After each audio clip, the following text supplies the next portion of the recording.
हर खबर पर होगी आपकी पकड़। डाउनलोड कीजिए एबीपी लाइव ऐप। मैं डॉक्टर रोमेल टिक्कू के पास चलती हूं जरा दर्शकों को लेकर। मैं चाहती हूं डॉक्टर रोमेल टिक्कू आप मेरे दर्शकों को समझाएं कि अचानक से अब इस कोरोना के मामलों में इतना इजाफा देश में क्यों देखने के लिए मिल रहा है। 30 जनवरी को पहला केस आता है सर, 1 लाख केस पहुंचने में 110 दिन लगते हैं, लेकिन करीब पिछले 6 दिन में हमने देखा 1 लाख नए केस जुड़ गए। ये स्पाइक, इस बढ़ोतरी को कोरोना के मामलों में किस तरीके से समझा जाए, उसके बाद कवच पर आऊंगी।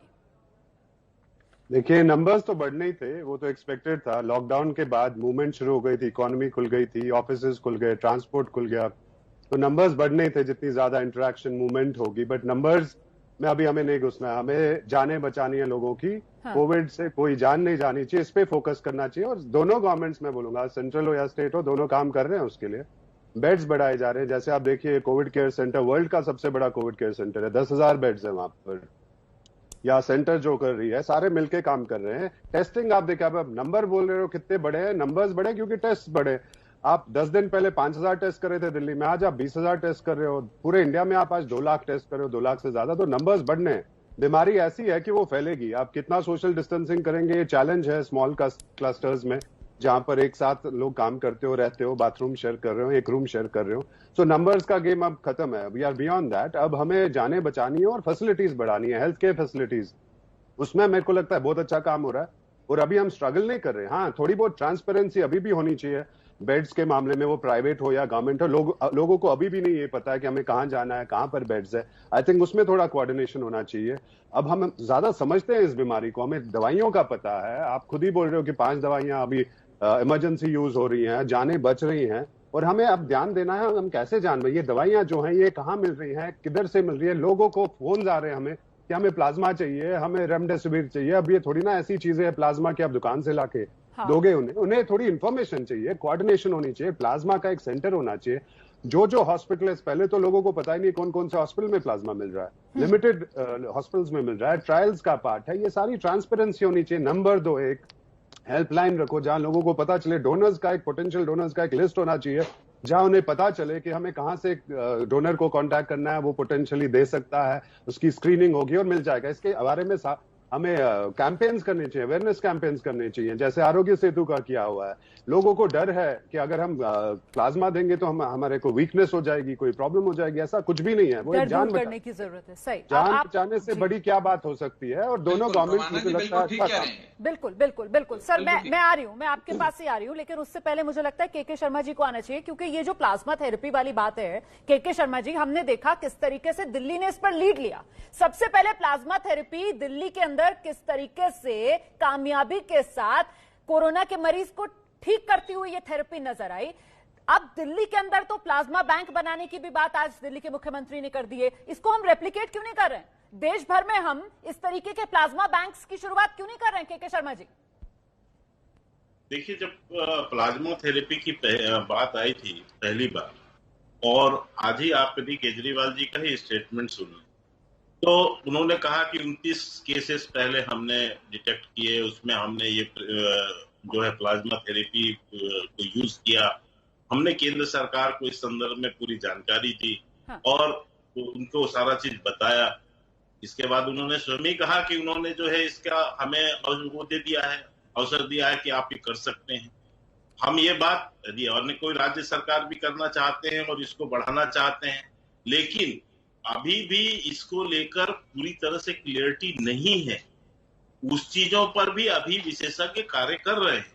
जिस दिन ये क्लियरिटी और आ जाती है तो इसको पूरी तरह से अधिकृत रूप से मान्यता भी दी जा सकती है। नहीं सर, मैं ये सवाल इसलिए पूछ रही थी क्योंकि जिस तरीके की राजनीति हम पिछले दिनों होते हुए देखते आए हैं, खासतौर से केंद्र और दिल्ली सरकार के बीच, तो ऐसा लगता है कुछ श्रेय लेने की होड़ है। अगर कोई अच्छा काम दिल्ली में हो रहा है तो भाई क्यों केंद्र झिझक रहा है? उसको आप रेप्लिकेट करवाइए ना देश भर में। आप बताइए लोगों को कि देखिए दिल्ली में ये बढ़िया काम हुआ है, इस तरीके से प्लाज्मा ट्रीटमेंट जो है वो और राज्यों को भी इसको करना चाहिए, अप्लाई अपने यहाँ करके देखना चाहिए, प्रयोग में लाना चाहिए। राघव चड्ढा, आइए।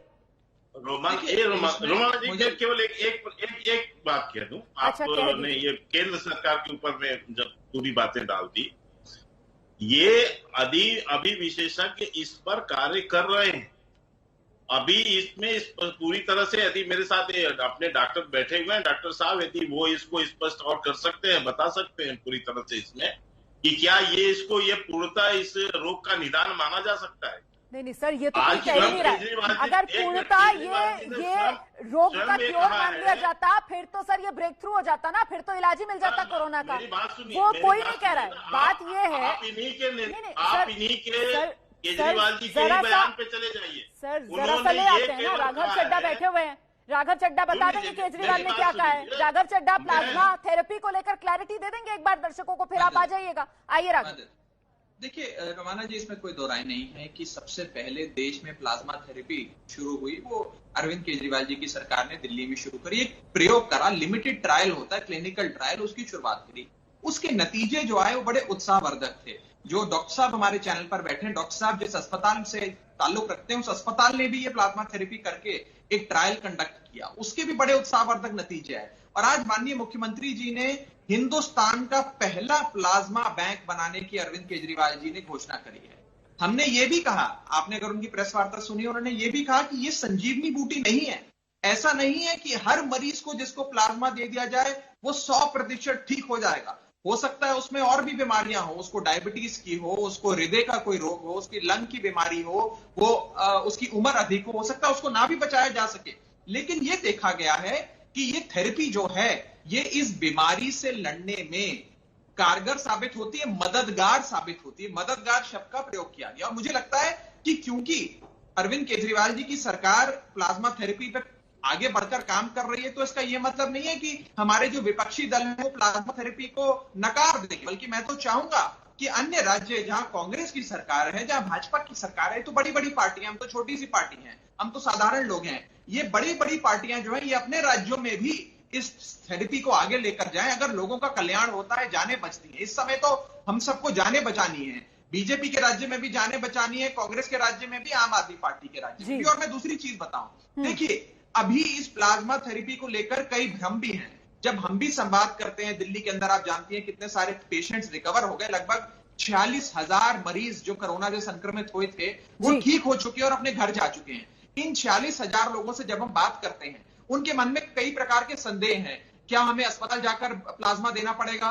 हम अस्पताल देने जाएंगे तो क्या हमें बीमारी वापस हो जाएगी? क्या मेरा शरीर दुर्बल हो जाएगा, वीकनेस हो जाएगी प्लाज्मा से? ये सारे भ्रम है, ये भ्रांतियां हैं। इनको भी दूर करने का मुझे लगता है हमें एक अपॉर्चुनिटी मिली है और जिसमें मीडिया एक अहम जिम्मेदारी निभाएगा और जनता को ये बताएगा कि प्लाज्मा थेरेपी ब्लड डोनेशन से भी सरल चीज है। जैसे रक्तदान आप करते हैं, उससे भी ज्यादा सरल चीज है प्लाज्मा। और प्लाज्मा देने में ना आपको कोई थकान महसूस होती है, ना कोई वीकनेस होती है। और एक ऐसी जगह पर दिल्ली सरकार प्लाज्मा बैंक बनाने जा रही है जहां पर कोविड का मरीज नहीं आ सकता। तो आप यदि वहां प्लाज्मा देने भी जाएंगे तो कोविड का कोई मरीज वहां नहीं होगा और आपको ये बीमारी छू नहीं सकती है।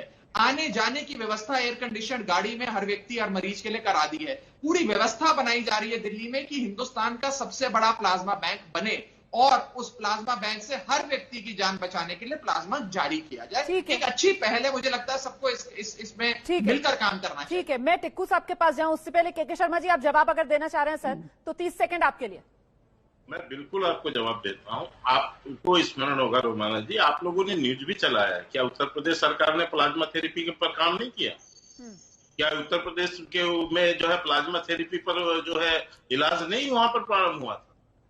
ये कहना आज ये कोई श्रेय का विषय नहीं, श्रेय लेना देना ये सब कोई विषय नहीं है। महामारी है शर्मा जी, देखिए शर्मा जी, ये महामारी का समय है, ये महामारी का समय है। और अभी मैं बस यही कह रही थी कि देखिए अब प्लाज्मा थेरेपी पर भी ये दिल्ली सरकार ने किया, ये यूपी सरकार ने किया, क्या यूपी सरकार ने नहीं किया, क्या इस सरकार ने नहीं किया? बस सर इसी से बचाना है, इसी से बचाना है। आज सर कोरोना का जब खतरा है देश पर, इस समय मेरे ख्याल से इससे बच जाना चाहिए कि जी उस सरकार ने नहीं किया, इस सरकार ने नहीं किया। मैं बस इतनी गुजारिश कर रही हूं सर कि जिससे आम आदमी का फायदा हो रहा है ना, जिस भी ट्रीटमेंट, जिस भी थेरेपी से, उसको प्लीज लागू करवा दीजिए। आपसे मैं गुजारिश भी इसलिए कर रही थी, आप केंद्र में सर, आप प्लीज लागू करवा दीजिए। अगर कोई राज्य सरकार आपसे परमिशन नहीं मांग रही, आप उसको सुझा दीजिए सर, इसमें कोई बुराई नहीं है सर। इस लाल फीताशाही से बाहर निकलिए, बस इतनी सी गुजारिश थी आपसे। मैं यहाँ पर कोई लड़ाई झगड़े करवाने के लिए आप लोगों के बीच में नहीं बैठी हुई हूँ। मैं एक अच्छी सी चर्चा करना चाहती हूँ। मैं रोमेल टिक्कू जी के पास चल रही हूँ सर, मैं रोमेल टिक्कू जी के पास। अच्छा आप कह दीजिए क्या कहना चाहते हैं, कहिए। हाँ, मैं इसलिए आपको कह देना चाह रहा हूँ देखिए, एक इन्होंने अच्छा कार्य किया है। इन्होंने एक ऑब्जर्वेशन करके बताया है दिल्ली सरकार ने कि इससे कुछ संभावना हो सकती है, और वो भी ये कहा है कि भाई क्रिटिकल लोगों पे इसका इफेक्ट नहीं होगा, बल्कि जिनमें थोड़ा सा कैपेसिटी है वो इससे लाभ होगा। अच्छी बात है, वो इलाज कर रहे हैं, इसको देखकर अन्य राज्य भी इससे अनुसरण करेंगे। चलिए, अच्छी बात है, आपने तारीफ की, अच्छी बात है आपने तारीफ की। सर, मैं यही चाहती हूँ, हम यहाँ लड़ने के लिए नहीं बैठे हुए हैं, हम यहाँ पर एक कंस्ट्रक्टिव बात कर रहे हैं। ठीक है, मैं टिक्कू साहब के पास चलती हूँ। सर श्रेय छोड़ दीजिए, सर छोड़ दीजिए ना, श्रेय छोड़ दीजिए सर, कोरोना की बात कर लीजिए, अभी कोरोना से लड़ना है सर, कोरोना से जीत जाए फिर श्रेय ले लेंगे। छोड़ दीजिए शर्मा जी, आज श्रेय छोड़ दीजिए, श्रेय भूल जाइए सर, आज प्लीज श्रेय की बात मत कीजिए। कोरोना पे जंग जीतनी है सर। टिक्कू साहब, क्या आपको लगता है कि अब क्योंकि वायरस को हम कुछ अधिक समझ पा रहे हैं, क्योंकि अब ज्यादा दवाइयां हम उपयोग में ला पा रहे हैं, क्योंकि अब एक्सप्लोर हम ज्यादा कर पा रहे हैं अपने ऑप्शंस को, कोरोना से डरने की जरूरत नहीं सर, मजबूती से इस जंग को लड़ना है अब? मुझे नहीं लगता है कि डरने की जरूरत है। डरने से पैनिक होता है और उसकी कोई भी जरूरत नहीं है। हम अभी तक तो संभाल पा रहे हैं इसको। जैसे गवर्नमेंट्स काम कर रही हैं, आगे नंबर्स और भी बढ़ सकते हैं, और बढ़ेंगे तो और हमें काम करना है, सबको मिलकर काम करना होगा, और बेड्स बढ़ाने होंगे, और हॉस्पिटल्स बढ़ाने होंगे, वेंटिलेटर्स, हमें मैन पावर चाहिए होगी, और वो होता रहेगा जैसे जैसे नंबर्स बढ़ेंगे। बट हमें उम्मीद है कि अगले एक आध महीने में पीक होके या फिर नंबर्स धीरे धीरे कम हो जाएंगे, जैसे हर जगह हुए हैं। हाँ, ये बीमारी जल्दी नहीं जाने वाली है, बट 3-4-6 महीने तक इसके साथ हमें जीना है और हमें आदत आप लोगों का असेसमेंट क्या है, पीक कब आएगा हिंदुस्तान में इस कोरोना के मर्ज का? और पीक माने वो संख्या, क्या उसका भी कुछ अनुमान है हमारे पास? अनुमान तो कोई नहीं लगा सकते, बट जैसा लग रहा है कि 1 महीने में शायद पीक होके फिर नंबर्स कम होंगे, but I could be wrong. ये मेरा असेसमेंट है कि जुलाई में हम पीक करेंगे, उसके बाद धीरे धीरे नंबर्स कम होंगे। बट क्या होगा वो किसी को नहीं पता है। पहले भी हमने अनुमान लगाया और जैसा आप बता रहे थे वो गलत साबित हुए हैं। बट ऐसा लग रहा है जैसे ग्राफ बढ़ रहा है, धीरे धीरे कम होगा, जैसे हर जगह हुआ। और प्लाज्मा को लेके जो आप बता रहे थे, मैं एक बार क्लियर कर कि इट्स एन एक्सपेरिमेंटल ट्रीटमेंट, अभी अप्रूव्ड थेरेपी वर्ल्ड में नहीं है ये। नहीं, एब्सोल्युटली सर, हमने यही कहा कि ये प्रयोग है।